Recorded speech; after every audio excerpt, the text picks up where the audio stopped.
Hey everybody, welcome to Bones Collector. Today on Bones Collector, we're continuing our series where Lori and I are playing our way through our board gaming library. So we're going to play a couple of games, 2 or 3 games each week, and make a video about it and pass it on to you, and I hope you enjoy them. Hey everybody, welcome to Commercial Free Bones Collector. How you doing this evening?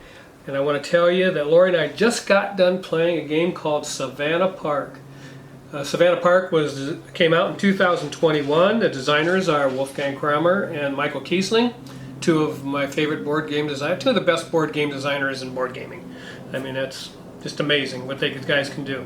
It's 1 to 4 players. It's a tile placement, pattern building, set collection game, and the most points is going to win the game. And it was put out by Deep Print Games. Capstone Games brought it out, and it's called a family game, which scares some people off in board gaming for some reason. They just think that's stooping too low for them, I guess. But I watched it played a couple of times on YouTube, and I don't know why I let this game slip by me in 2021, because I shouldn't have. It's an excellent board game, and it was a mistake on my part. It would have been in my top 10 for 2021. I went through my list for that year, and this would have made the top 10. Let's talk about the production of the game. There's not a lot of components to it. It got a nice box, and you get these little cardboard boxes that you fold up to put the player pieces in. There's 4 different colors of tiles, and each one of them has a different animal on it, so that's kind of cool. We thought that was kind of neat. But yeah, adequate, pretty nice box. I mean, for what it is, I think I got this game for $25, and it's $25 right now on Amazon. So that's pretty good. And so I went ahead and picked this up, brought it home. We just got done. We played it 2 times before dinner, and then this time after dinner. So as you're setting this game up to play it, you have a player board that looks like this, and at the bottom of the player board it tells you 4 places you cannot put tiles. You can't put them on these fires, you can't put them on that rock. Oh yeah, 3 fires. So there's 1, 2, and 3 size fires, and then you can't put it on that rock. It shows you right here. And then in the bottom right hand corner you get 1 point for every grassy area that is still showing at the end of the game, and 3 points for every tree that is still showing at the end of the game. Now let me tell you, I didn't even worry about that. When you're trying to put this puzzle together, I mean, I just did what I had to do. If I had to cover up a tree, so be it. I didn't even worry about that. I mean, if it was possible to preserve that tree or those grassy lands, I did it, but I wasn't going to really concentrate on it. So you're going to take these tiles. Everybody's got the same amount of tiles, and they're identical tiles, each player. And there's a color on the back, but when you set the game up, everybody's going to put the gold side up, and you're going to put all your tiles on these empty hexes right here. You'll have 2 left over, and you can pick any 2 grass hexes to put those last 2 over top. So you're going to have 2 left over that you're going to put on grassy areas. So your board's going to look just like this one. You can see, hopefully you guys can see that. Lori's board, it's all turned up like this, and when you get done by the end of the game, it's all going to look like this, because it's going to be your player color facing up. Now the way you play this game is, well, and up in the right hand corner I wanted to show you there's a little place for your meerkat, and that's this guy here that you see on my board. And what happens is when you call out a tile that you're going to place, you want to put that meerkat on that space so you don't lose track of the space you took your tile from, because you cannot place that tile back onto the space you took it from. So you have to remember that. And sometimes you can say, well, I'm taking it from here and I'm just going to move it 1 space over to here and not lose track of it. But if you take it from down here, and after a while you're like, oh my gosh, see, I could put it here or I could put it over there. I don't know. Wait a minute, I can put it down. Oh, wait a minute, did I take it from there? I mean, you'll forget. So using that meerkat really helps out when you're playing this game. Then what you're going to do on your turn is simply this. First player is going to take one of these tiles and pick that tile specifically, call out the description of the tile. For instance, 3 giraffes. You just call out 3 giraffes. So all players will locate their tile of 3 giraffes, and now you got to place that somewhere on your board.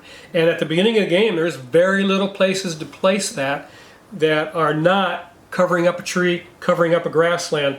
I just opened this up, so it's going to have to go on a tree or grassland, that first move. I'm going to have to lose points immediately.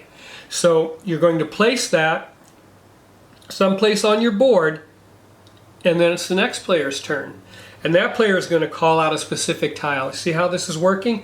And you will locate that specific tile. If I said single rhino, so this player would locate the single rhino tile and put the meerkat on there, just for posterity's sake, just so you don't lose your place. And now you need to place that rhino somewhere. And you're going to place that somewhere there's an opening on the board. Now, of course, the goal in this game is to get all those animals in a contiguous line. And there's 6 different types of animals. Now, once you get them animals in a contiguous line, they score only if there's a watering hole connected to that contiguous line. And if there's 1 watering hole, you get 1 point each. If there's 2 watering holes, you get 2 points each. If you get 3 watering holes connected to, which is possible and happens, and you want to do that, if you get 3 water holes connected to that contiguous line of animals, you get 3 times the points. And that's how you play this game. And it is so much fun. I think the first time it took us a half an hour, the second time took us 25 minutes, and we just finished this game in about 15 to 18 minutes. So it goes pretty quick, but you're thinking pretty hard when you're doing this puzzle.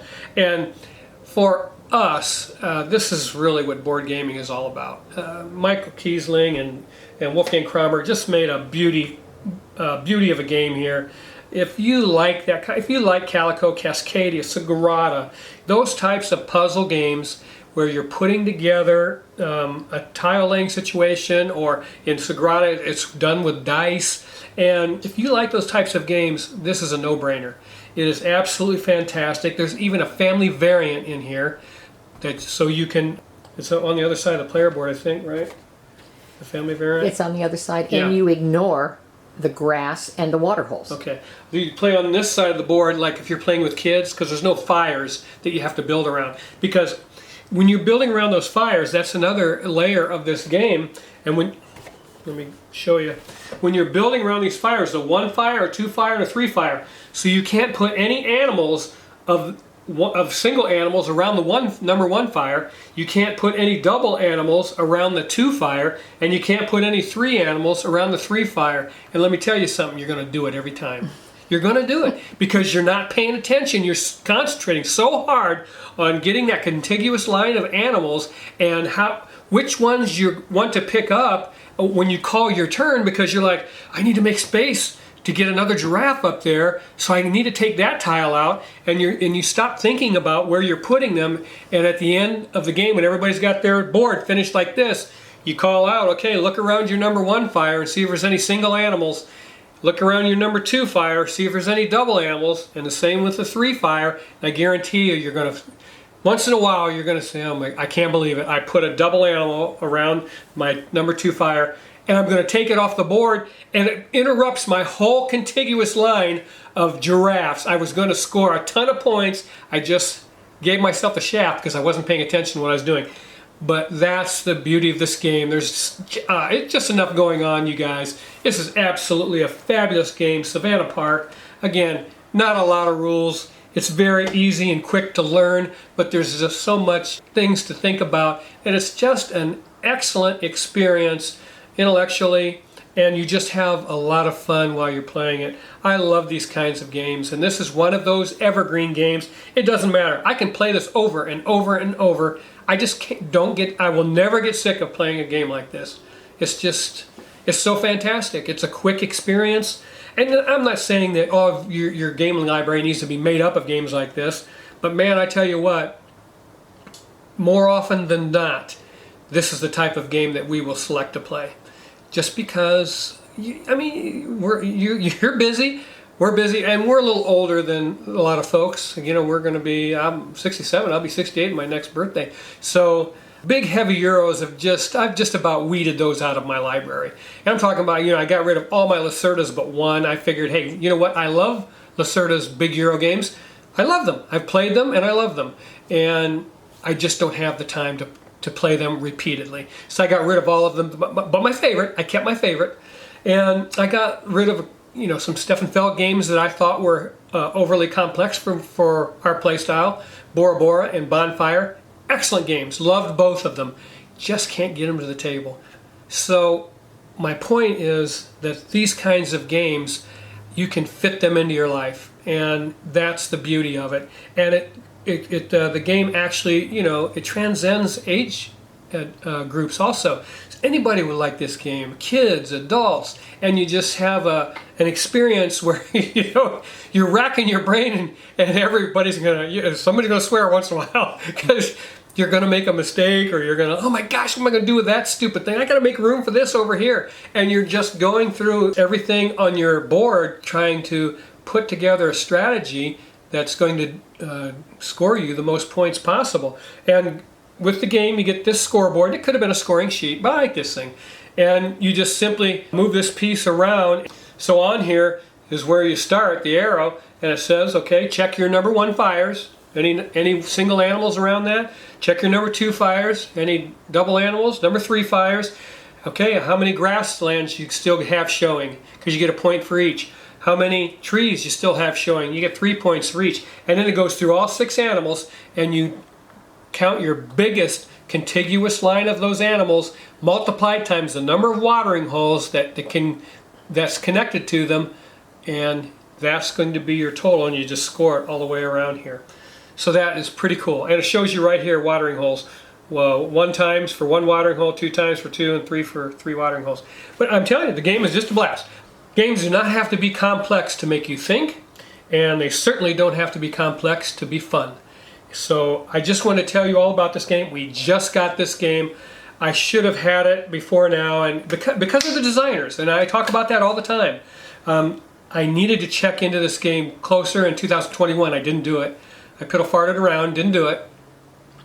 You know, I spent a lot of time on YouTube watching playthroughs to decide if it is a game that we want to bring into our house, and I watch it played as many times as I can and try to put myself in that play, into that person's playing style, and watch them play the game.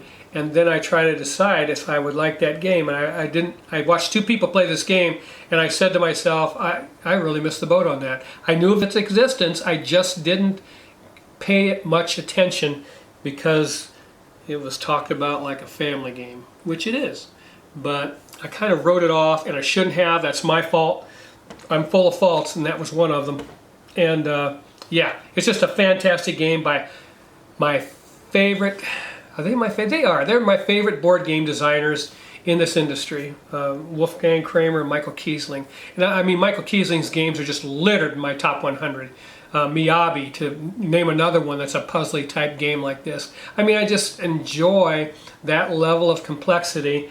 Something like this, someone can walk in my house, I can explain this game in 5 or 6 minutes, and everybody's having a great time. And if you think that you're not going to jump through some intellectual hoops to play this game, you're badly mistaken. You're writing off a game you shouldn't. And there's just lots of games like this where you don't have to spend a lot of time at the table. And 15, 20 minutes. I mean, King Domino, I still enjoy King Domino. I mean, we can play that in 15 minutes. There's just games out there. This is got a little more going on than King Domino, but this is the type of thing I'm talking about, when you can have a game like this and pull it out in certain situations, and it's absolutely ideal. Do not write off Savannah Park like I did.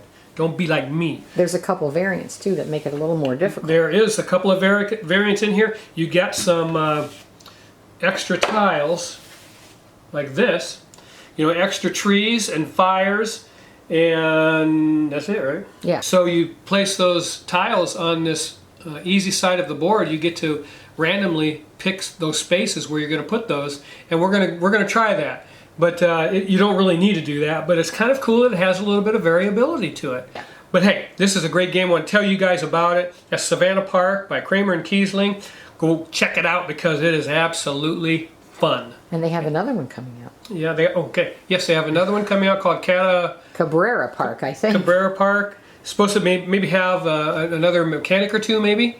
Don't know. I don't know. We'll have to wait and see. But these guys are geniuses at making games like this. Again, I have so many games by them. It's just, I don't know. They're just better at what they do. There's a lot of good board game designers out there, but there's not very many great ones. These guys are great designers. Rainer Knizia, Stefan Feld, Uwe Rosenberg, Rudiger Dorn. I mean, just to name, those are the greats. And when they make a game, check it out.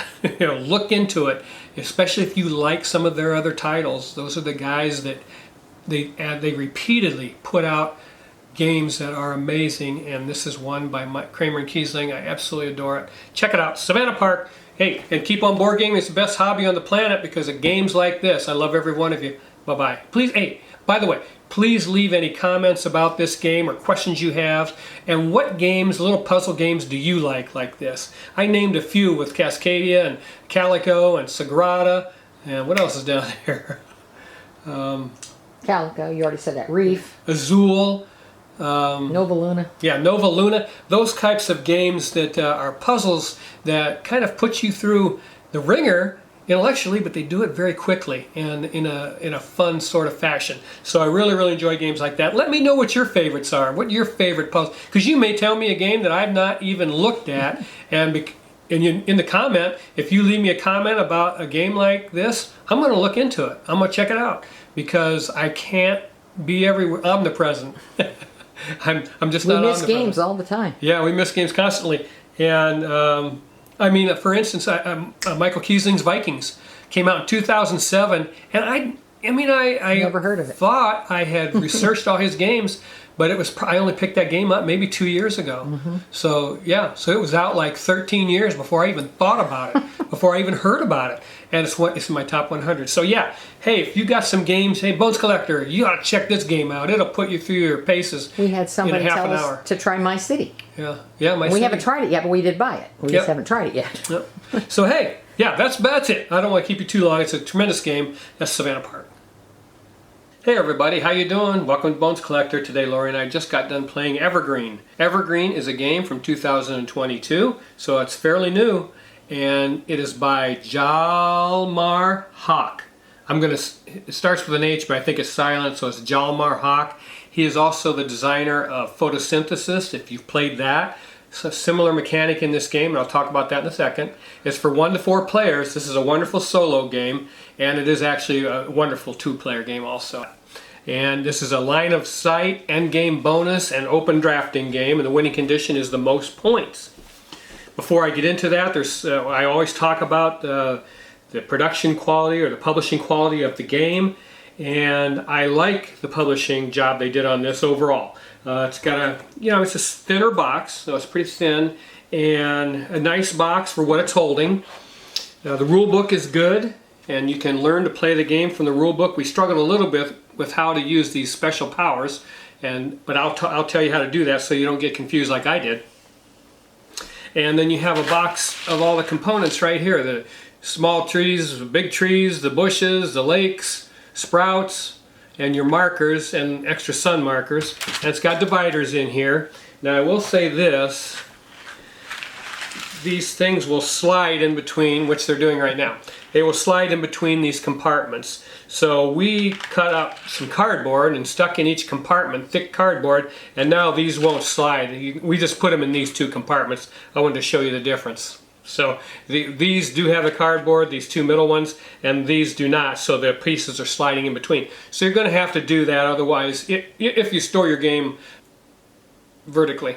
Is that vertical? Yeah. So if you store your game vertically, these things are going to slide. If you lay down like this, it's not going to make a difference. But that was the only thing about this storage solution that was a little bit tricky. But, that's easy to cope with. And then I want to talk about the player boards. They are double layered, so you have, and you can see on mine here, where everything that you're going to use in the game has a slot that it goes in. And, the trees and the sprouts and everything fits right in these little slots. You have a scoring marker that's going to go around your what is that, hemisphere, whatever, your planet. And then every time you pass go at the top of the board, you're going to move this, because it goes to 50, you're going to move this marker on the side that many spaces. And then these markers at the top are your special power indicators, and tell you how to work that. And then in the bottom right-hand corner of the board, right here, is the action selection chart. So during your turn, you're going to choose one of those actions, and I'll tell you how to do that in a second. Double layer player board, real nice. I hope they don't warp, because they feel pretty sturdy. Yeah, they're nice. These are pretty nice. The card stock is nice. We've sleeved them because we will be keeping this game. This is a game that we really, really like so far. So we sleeved the cards, and the card stock that's in themselves, what was this? Like, yeah, they're not linen cards. They're decent card stock. So, I mean, you're not going to handle them. You don't have these cards in your hand, so you're never going to handle them. But we sleeved them anyways, and again, we're going to be keeping this game. Put some nice sleeves on them. And you got a player token. It's a beautiful leaf here, wooden leaf. And the sun token that's going to move around your board is nice. So that's all there is to this game. This is a very good game, and I really, really like it. And yeah, we are going to keep this game. So I want to read to you from the back of the box what the publisher did. Another thing that's pretty impressive to me and means something to me. And it says on the back of the box, "We work to minimize the environmental impact of this game. All components are in paper or wood, and the plastic inside is biodegradable. Dispose of it accordingly." As part of the Evergreen project, we partnered up with Trees for the Future. Trees for the Future trains communities on sustainable land use so that they can build vibrant regional economies, thriving food systems, and a healthier planet. Now, that's pretty important to me. But I think overall, the majority of people are concerned with taking care of the earth and our environment, and it's wonderful to see a board gaming company be concerned with it also, especially when you're using a theme like Evergreen. And I really like that. I really love this idea that they used in the publishing of this game. Okay, let's get to the game. This is called Evergreen, and Evergreen is played in 4 rounds. You start out with your sun at the top here, and during the rounds you're going to have 3 phases. You're going to draft, what is it, draft, where'd I go?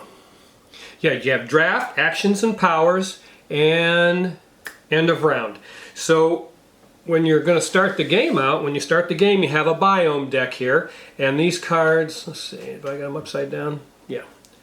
So you're going to have, it's just a market of cards. You're going to put cards in the market for the number of players plus 1. So we played a 2-player game. There's always going to be 3 cards that are going to come out here during the beginning of the round. And players will draft those cards openly. You're going to be concerned with 3 things on these cards. The amount of fertility points at the top. You're going to be concerned with the special power at the bottom right of the card. And then the area or biome of the card itself, because that's where you have to take the action.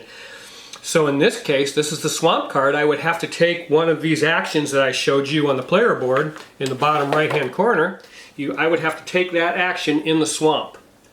And this special power I can put in any biome. So you see how it's white like that, and in the bottom it has the special power of a sprout, and then to the right of the sprout it has the icon for any biome. So it's a wild, essentially a wild card.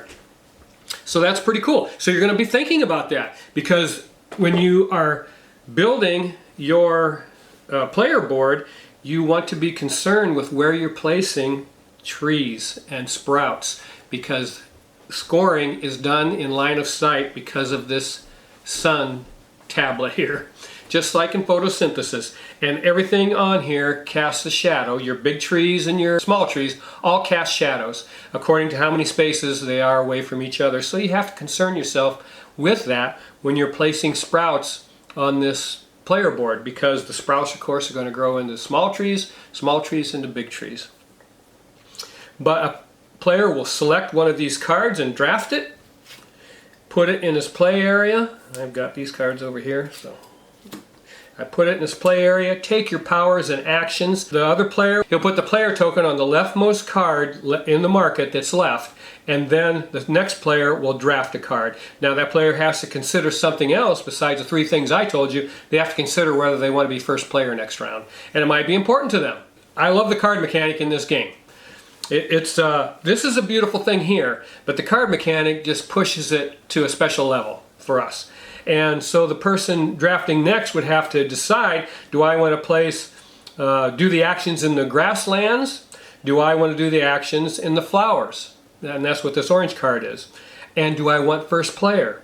Do I want to consider how many fertility points are on these cards, because we're building an end game scoring machine down here in the fertility row. You draw cards out of here until you have 5 fertility points, and then they come down here to start fertility row down here at the bottom of the market. So whatever card is left in this market, it is going to come down to fertility row. So you want to consider what you're leaving behind, because there's also a card called an aridity card. Now here's one right here, and it has a skull on it, and that means drought. So that when that is placed and left behind in the market row, it comes down here to the fertility row, and it will turn over one of the cards in that row. In this case, it had 3 fertility points on it. So if you have trees in the mountains, is it mountains? Rocks. Rocks. If you have trees in the rocks, at the end of the game, you just lost 3. You don't lose 3 points, but you didn't get 3 points. So at the end of the game, if this were still down here without this aridity card, that had 5 fertility points. So every full-grown tree in that zone for you would be worth 5 points.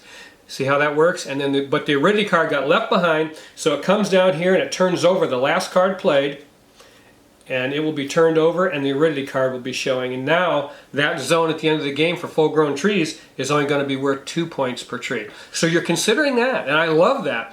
And we talked about it during the game. The only game I can think of that, and I'm sure there's more, but Dinosaur Island was like that. The last card, the card that was left in the market, had an impact on the game. It did something, raised terror level, I forget what it was. But there are other games that do that. So you have to consider what card is being left behind in this biome row. That really makes this game a lot of fun, and it makes the decision making a little bit deeper. Then when you take that card and put it in your play area, you begin your actions and powers. And your actions and powers are determined again by that icon in the bottom right hand corner and the color of the biome card. Now there are wild cards in this deck. I can find one. And they look like this. But it has that wild biome icon right here in the left, and the card is white.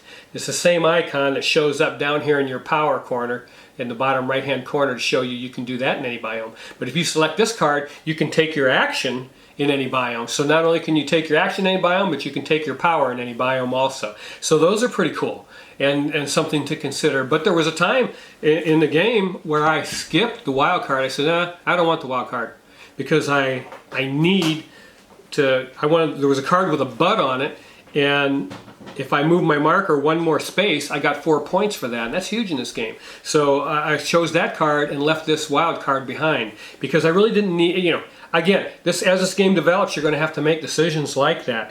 And once you get these cards in your play area and you start building your board, then you have to choose a course of action, because there's so many things to consider. Yes, you're going to score from the position of this sun, and that's important. You can get a lot of points like that.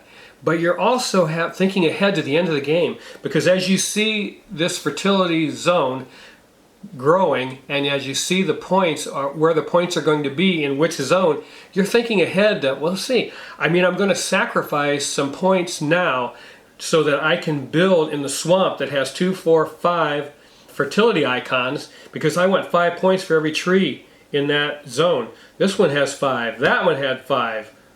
So yeah, and in those zones you want to have as many full-grown trees as you can have, because you get 5 points for each one of them. So you're thinking ahead and where that sun's going to be. Yeah, I'll put my trees, as you can see here, I was casting a lot of shade with these trees, but once the sun got around to here in the end of the game, I got 5 points for every tree in the swamp. Now that every round, this game is played in 4 rounds, or 4 seasons, however you want to look at it. And on your player board you have a marker down here, and each round decreases the amount of turns that you get during the round. When you start out, you get 5, you're going to draft 5 cards from the biome deck.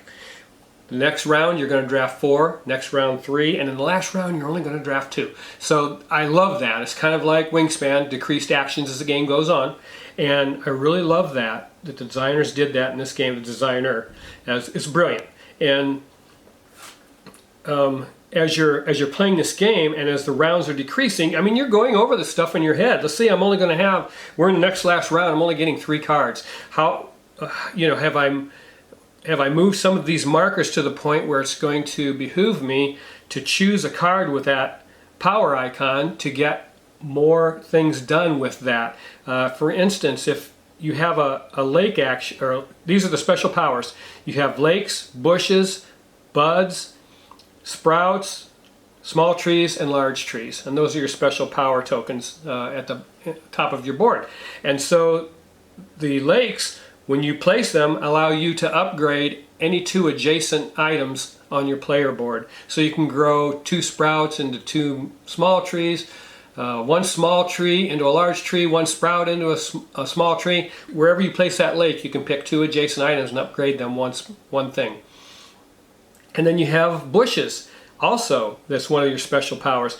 And bushes will connect small trees and big trees to make large forests, because at the end of the round you're going to get bonus points for your largest forest at the end of every round. So that's pretty cool and something to think about. And as you move these markers, you get more for each space that it moves. And so when you start out, let's say with the buds here, when the first space gives you 1 point, first time you activate that.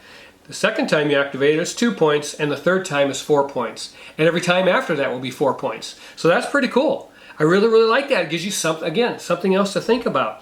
And then at the end of the round, once you score for the sun in that particular round, then it will move to a new location as you go around the board, and players will discard the cards from the previous round, and then you move this marker down to the next round marker, and instead of drawing 5 cards or drafting 5 cards, this round you're only going to draft 4. And your same thing you want to be considering is where that sun shine is coming from, and the light gathering ability of the trees, small trees and big trees that you have on your player board. So that's basic part of this game. And I mean, we played it the first time and we messed this up. We got a little confused on how these special powers work, but we got it down pat because we felt like it wasn't right, and sure enough we were doing it wrong. And we looked it up and read the rule book and realized, oh no, you spend these, and it happens when you draw the card, you go ahead and activate that power, but this never moves back to the left. We were moving them back to the left as if you were spending them like it was part of the economy. But you don't. You leave them in that position, and the next time you get that very same power plus one space. So that's pretty cool. And once we did that, then we realized how nice this mechanic worked in relationship to the rest of what's going on your player board. But yeah, I mean, it's a fun game. We had a great time playing it. And it's a puzzle game. You're going to love this game. It's a good design. If you've played photosynthesis and you liked photosynthesis, you're going to like this game. So it has a little bit of an advantage over photosynthesis. Of course, this plays better at 2 players. But again, you're playing your own player board. Instead of in photosynthesis, you have a central board where everybody's using it. It has the ability to be a little bit mean. Mm-hmm. But this game, you're all doing your own thing, and the only thing you have to watch out for is making sure that you score it correctly. And this game has to be played kind of slow. I think it's easy to mess up what Scoring you're doing. has to be done very slow, yeah. And so you have to kind of do the scoring slowly. And if you're not confident that you scored your board right, ask another player. I asked Lori more than once, hey, you check it out. Make sure I did that right. And sure enough. Usually you shorted yourself, not gave yourself too much. But it's easy to make a mistake. In how many space, the small trees cast a 1-space shadow and the large trees cast a 2-place shadow. And then you can't score anything within those spaces that have shadows on them. Unless there's a big tree behind a small tree, and then it still scores. Yep. So you got to be familiar with how the game scores. And then a couple times my sleeve caught my marker down here, which each player will have, somebody will have the correct round, but you can knock these things over. These cutouts are not the deepest. I think that was probably the only thing in the publishing I felt was a bit of a concern, is I thought these could have, I mean, if you bump that board, you just saw them all tip over. And so you got to kind of be careful and go slow. It wasn't a big problem, but it could be, I guess. Yeah, it could be. If you bumped it one time, they would go. And I just put them all back where they belonged, so it wasn't that difficult, but it can happen. Didn't happen with us during the 2 plays that we've had, Nope. but it could happen. I wish those had been a little bit deeper. Yeah, that's the only These thing they could boards, have done, I think. I think they could have done that a little bit better, but that's a physical thing, and it's not a deal breaker. And I just did a video on Guilds of Merchant Explorers, and the way that game was published. I loved the puzzle of that game, but it was a deal breaker for the way that you had to place those little cubes, and Even this would have been better. yeah, that game should have been a roll and write, the Guilds of Merchants, and just because the physical nature of it just was not good for us to play. And even though the game was fantastic, and I liked it, and I wish they had done a different job with it, because I would have kept it. But It was too easy to bump stuff. well, actually, I rented that game, didn't I? Yeah, we did. Yeah, I did rent that game. Took it back to the game store, and I'm not going to buy that game. This game we got on sale at Cool Stuff, I think $27. I always tell you guys what I pay for We got it stuff. on sale. And I don't really care what I pay for a game as long as the game is good. If the game is not good and you pay for it, that really bites. So I always tell you what I'm paying for a game and whether I would keep a game. I'm keeping this game because it's right where it's the type of games that we like to play. And the term evergreen is used in games that just keep on giving back. You can play them over and over and over again. So it's kind of ironic that this one's called Evergreen because it is an evergreen game. No game's going to be the same. It's going to be a puzzle that you're going to find different avenues to explore and to try to do something different each game. And I've already tried in 2 plays, I've thought of different ways I'm going to play it next time and different things that I can do to affect the game. And it's fun to do that, just to feel it out, to see if, hey, that's a better strategy or this is a better strategy, or are they the same? Am I going to get the same amount of points using either strategy? So those things are fun to explore in games like this. And then when you add in this card mechanic and the effect that it can have on the end of the game, this is just a nice light to medium puzzle, again, along the vein of Sagrada and Calico and Cascadia and those types of puzzle games.